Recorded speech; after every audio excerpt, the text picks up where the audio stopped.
Hi friends, welcome to Joyful Homemaking. இன்னைக்கு நம்மளோட சேனல்ல பாத்தீங்கன்னா 6 விதமான தோசை வெரைட்டிஸ் தாங்க பார்க்க போறோம். சோ குழந்தைகளுக்குலாம் லஞ்ச் பாக்ஸ் ரெசிபிக்கும் உங்களுக்கு யூஸ்ஃபுல்லா இருக்கும், பிரேக்ஃபாஸ்ட் ரெசிபிக்கும் யூஸ்ஃபுல்லா இருக்கும். வாங்க என்னன்னு பார்த்துடலாம் இப்ப. இன்னைக்கு நம்மளோட சேனல்ல என்ன பார்க்க போறோம்னு பாத்தீங்கன்னா வித்தியாசமான பிரேக்ஃபாஸ்ட் ரெசிபிலாம் தாங்க பார்க்க போறோம். சோ இப்போ பசங்கள்லாம் ஸ்கூலுக்கு போக ஆரம்பிச்சிட்டாங்க. கண்டிப்பாக அம்மாங்களுக்கு டிஃப்ரெண்ட்டாக ஒரு ஃபுட் தேவைப்படும். ஸோ மார்னிங் ஆனால் இல்லை லஞ்ச் பாக்ஸ் வைக்கிறதுக்கு அந்த மாதிரி ஒரு டிஃபன் ஐட்டம் தான் குயிக்காக ஈஸியாக அண்ட் ஹெல்த்தியாக எப்படி செய்யலான்றதை தான் பார்க்க போகிறோம் இந்த வீடியோவில். ரொம்ப உங்களுக்கு பிடிக்கும், வாங்க பார்க்கலாம். இப்போ பார்த்தீங்கன்னா 6 விதமான தோசை தான் செய்ய போகிறோம். ஃபர்ஸ்ட் என்ன செய்ய போகிறோன்னு பார்த்தீங்கன்னா கேரட் தோசை. அதுக்கு நான் ஒரு 2 கேரட்டை வந்து துண்டா நறுக்கி மிக்ஸி ஜாரில் போட்டு அரைச்சி எடுத்துக்கலாம். ஸோ வெறும் கேரட்டை மட்டும் அரைச்சிக்குங்க. இப்போ பாருங்கள், கொஞ்சமாக அரைச்சிட்ட பிறகு ஃபஸ்ட்டே தண்ணி ஊற்றிட்டா நம்மளுக்கு நல்லா அரைப்படாது. அதனால் ஃபஸ்ட்டு அரைச்சிட்ட பிறகு இதனோட கொஞ்சமாக தண்ணி ஆட் பண்ணிக்கோங்க. அப்படி இல்லையா மாவை ஆட் பண்ணிக்கலாம். இதுக்கு வந்து நான் எல்லாத்துக்குமே ஒரே மாவை தாங்க எடுத்திருக்கேன். நீங்கள் தோசைக்காக அரைச்சி வச்சுருப்பீங்க, இல்லை இட்லிக்காக அரைச்சி வச்சுருப்பீங்க இல்லைங்களா, அந்த மாவை எடுத்து இந்த மாதிரி எந்தெந்த பொருள் ஆட் பண்ணுறீங்களோ அதனோட மாவையும் சேர்த்து அரைச்சிக்குங்க. இப்போ கேரட் தோசைக்கு மட்டும் நான் இந்த மாதிரி அரைச்சிக்கிறேன். ஸோ இதை நல்லா மையாக அரைச்சிக்கலாம். இந்த மாதிரி நைஸாக அரைச்சி எடுத்துக்கலாம். இப்போ அடுத்ததாக என்ன மாவு அரைச்சி எடுத்துக்கலான்னு பார்த்தீங்கன்னா தக்காளி தோசைக்கு தாங்க அரைச்சி எடுத்துக்க போகிறோம். இது வந்து காஷ்மீரி காஞ்ச மிளகா, வரமிளகா வந்து நார்மலாக இருந்தால் கூட நீங்கள் ஆட் பண்ணிக்கோங்க. இந்த மாதிரி போடும்போது கலர் நல்லா வரும், அதனால் காஷ்மீர் மிளகா ஆட் பண்ணிக்கிறேன். ஒரு துண்டு இஞ்சி, 2 தக்காளி ஆட் பண்ணி இதையும் அரைச்சி எடுத்துக்கலாம். இப்போ ப்ளைனாக அரைச்சி எடுத்தாச்சு. இப்போ உங்களுக்கு தேவையான அளவு இதில் மாவை ஆட் பண்ணி ஒரு அரை அரைச்சி எடுத்துகிட்டு வந்துடுங்க.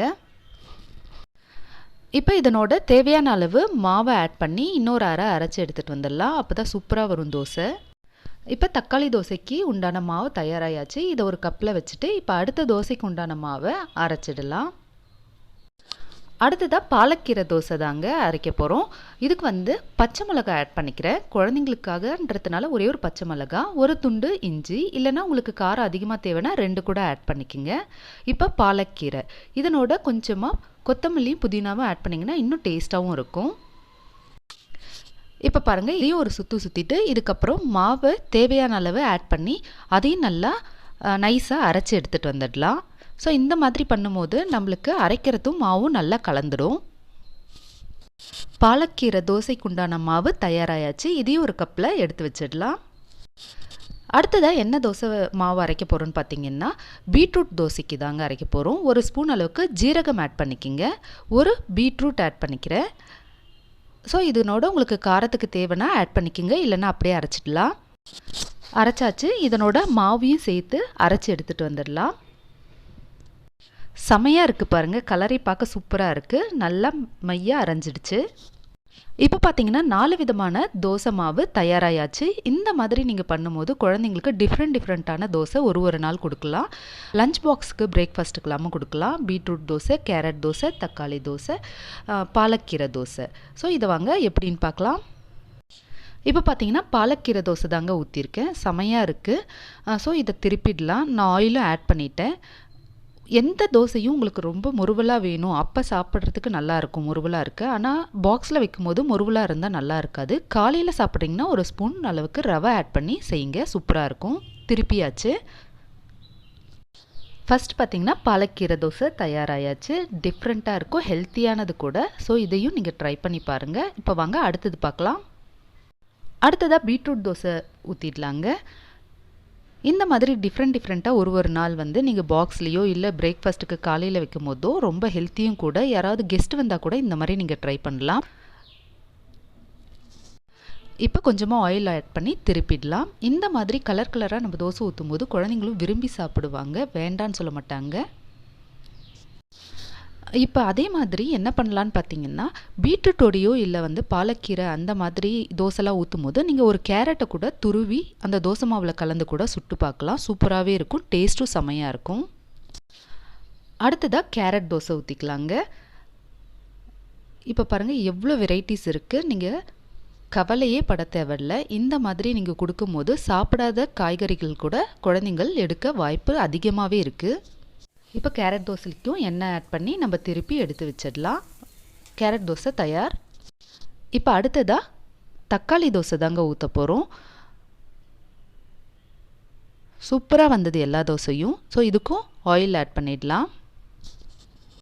தக்காளி தோசையும் தயாராகிடுச்சு. உங்களுக்கு குழந்தைங்களுக்குன்னா குட்டி குட்டியாக கூட நீங்கள் ஊற்றி பாக்ஸில் போட்டு தரலாம். அதுவும் சீக்கிரமாக குழந்தைங்க சாப்பிட்ருவாங்க. இப்போ பார்த்தீங்கன்னா 4 விதமான தோசை தயாராகிடுச்சு. கேரட் தோசை, பீட்ரூட் தோசை, பாலக்கீரை தோசை, தக்காளி தோசை. ஸோ செம்மையாக இருக்குங்க. உங்களுக்கு கண்டிப்பாக இது யூஸ்ஃபுல்லாக இருக்கும். கண்டிப்பாக டிஃபன் பாக்ஸுக்கு நீங்கள் இந்த மாதிரி கூட ட்ரை பண்ணுங்கள். யாராவது கெஸ்ட்டு வந்துட்டாலும் இந்த மாதிரி ட்ரை பண்ணி அசத்தலாம். வாங்க அடுத்த ரெசிபி போகலாம். இப்போ அடுத்த தோசை வெரைட்டி எது பார்க்க போகிறோன்னு பார்த்தீங்கன்னா வரகரிசி தோசை தாங்க. மில்லட் தோசை சூப்பராக இருக்கும். ரொம்ப கிறிஸ்பியாகவும் இருக்கும், டேஸ்ட்டாகவும் இருக்கும். வாங்க எப்படி செய்கிறதுன்ட்டு இப்போ பார்க்கலாம். இப்போ பார்த்தீங்கன்னா 1.5 கப் அளவுக்கு நான் வரகரிசி எடுத்துருக்கேங்க. அதாவது 1.5 கிளாஸ் அளவுக்கு. நீங்கள் எந்த கிளாஸோ இல்லை கப்போ எடுக்கிறீங்களோ அதுக்கேற்ற மாதிரி மெஷர்மெண்ட் பண்ணிக்கோங்க.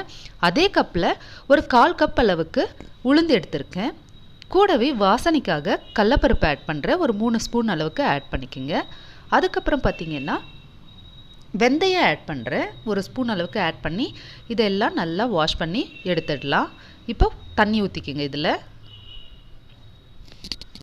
அடுத்ததாக என்னன்னு பார்த்தீங்கன்னா ஒரு கிளாஸ் அளவுக்கு பச்சரிசி ஆட் பண்ணுறேங்க. தோசைன்னும் போது நீங்கள் பச்சரிசி ஆட் பண்ணிங்கன்னா ரொம்ப சூப்பராக வரும். இது கொஞ்சம் ஒரு 3-4 டைம் வாஷ் பண்ணி எடுத்துருங்க. இப்போ எல்லாம் நல்லா வாஷ் பண்ணி மிக்சியில் எடுத்து வச்சுட்டேங்க. தேவையான அளவு நம்ம உப்பு ஆட் பண்ணி நல்லா நைஸாக அரைச்சி எடுத்துக்கலாம். ரொம்ப ஹெல்த்தியான ரெசிபிங்க. டக்குன்னு குயிக்காக செஞ்சிடலாம். இப்போ தண்ணி ஆட் பண்ணி நல்லா அரைச்சி எடுத்துக்கோங்க. பார்த்தீங்கன்னா நல்லா நைஸாக அரைச்சி எடுத்துகிட்டு வந்தாச்சு. இப்போ இதை ஒரு கப்பில் ஆட் பண்ணிடலாம். நான் நைட்டுக்கு ஊற்றுறதுக்காக காலையில் அரைச்சேங்க. நீங்கள் ஒரு 11 மணிக்கு அரைச்சிங்கன்னா கூட நைட்டு ஈவினிங்க்கு ஊற்றிக்கலாம். நைட்டு அரைச்சிங்கன்னா காலையில் ஊற்றிக்கோங்க. இது சட்டுன்னு புளிச்சிடும். இப்போ பாருங்கள் நல்லா புளிச்சு வந்தாச்சு. இப்போ நம்ம தோசைக்கல்ல வச்சு தோசை ஊற்றிடலாம். இதையே நீங்கள் இட்லியாக கூட ஊற்றலாங்க. குழிப்பணியாரமும் செய்யலாம். ஸோ டிஃப்ரெண்ட்டாக ஒரு நாள் ஒரு ரெசிபியாக நீங்கள் செஞ்சு கூட கொடுக்கலாம். ரொம்ப ஆரோக்கியமானது. நீங்கள் டிஃபன் பாக்ஸுக்குன்னும் போது டிஃப்ரெண்ட்டாக ஒரு நாள் ஊற்றும் போது உங்களுக்கு குயிக்காக வேலையும் ஆகிடும். அதே மாதிரி வித்தியாசமான ஃபுட்டை கொடுத்த மாதிரி இருக்கும். ஸோ நல்லாவே தோசையை ஊற்றியாச்சு. உங்களுக்கு தேவைன்னா கூட தாளித்து கூட சுடலாங்க. அதுவும் இன்னும் நல்லாயிருக்கும். இப்போ எண்ணெய் ஆட் பண்ணி திருப்பி போட்டுடலாம். இதில் குழிப்பணியாரம் செஞ்சிங்கனாலும் அதுவும் நல்லாவே வருதுங்க. நான் அதையும் ட்ரை பண்ணி பார்த்தேன். பாருங்கள் எவ்வளோ கிறிஸ்பியாக வருது. வரகரிசி தோசை தயாராகியாச்சுங்க. ரொம்ப டேஸ்ட்டாகவும் இருக்கும். இதுக்கு உங்களுக்கு தேவையான சைட் டிஷ்ஷு ப்ரிப்பேர் பண்ணி சாப்பிட்டு பாருங்கள். இப்போ அடுத்த தோசை என்னன்னு பார்த்தீங்கன்னா சோளம் தாங்க. இது சிவப்பு சோளம், வெள்ளை சோளமும் இருக்குது. நான் இன்றைக்கி சிவப்பு சோளத்தில் தாங்க தோசை செய்ய போகிறேன். இப்போ ஒரு கப் அளவுக்கு சிவப்பு சோளத்தோட கூட பச்சரிசி ஒரு கப் ஆட் பண்ணிக்கிறேன். அது கூட 1/4 கப் அளவுக்கு உளுந்து ஆட் பண்ணிக்கோங்க. கொஞ்சமாக வெந்தயம் ஆட் பண்ணிக்கலாம். இதை நல்லா வாஷ் பண்ணி எடுத்துக்கலாம். ஒரு 2-3 டைம் வாஷ் பண்ணி எடுத்துகிட்டு அரைக்கும் போது கூட நீங்கள் கொஞ்சமாக அவல் சேர்த்து அரைச்சிங்கன்னா இன்னமும் டேஸ்ட்டாகவும் இருக்கும், டிஃப்ரெண்ட்டாகவும் இருக்கும். இன்றைக்கி நான் அவல் போடலை, அப்படியே தான் அரைக்க போகிறேன். இப்போ வாஷ் பண்ணி எடுத்துடலாம்.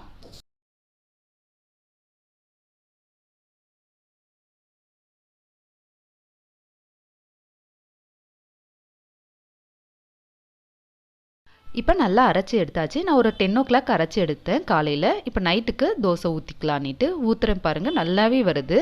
அரைக்கும் போது நான் உங்களுக்கு வீடியோ எடுக்கலை, அதனால் இப்போ தோசையாக காமிக்கிறேன். நல்லா டேஸ்ட்டாகவும் மணமாகவும் இருக்கும்.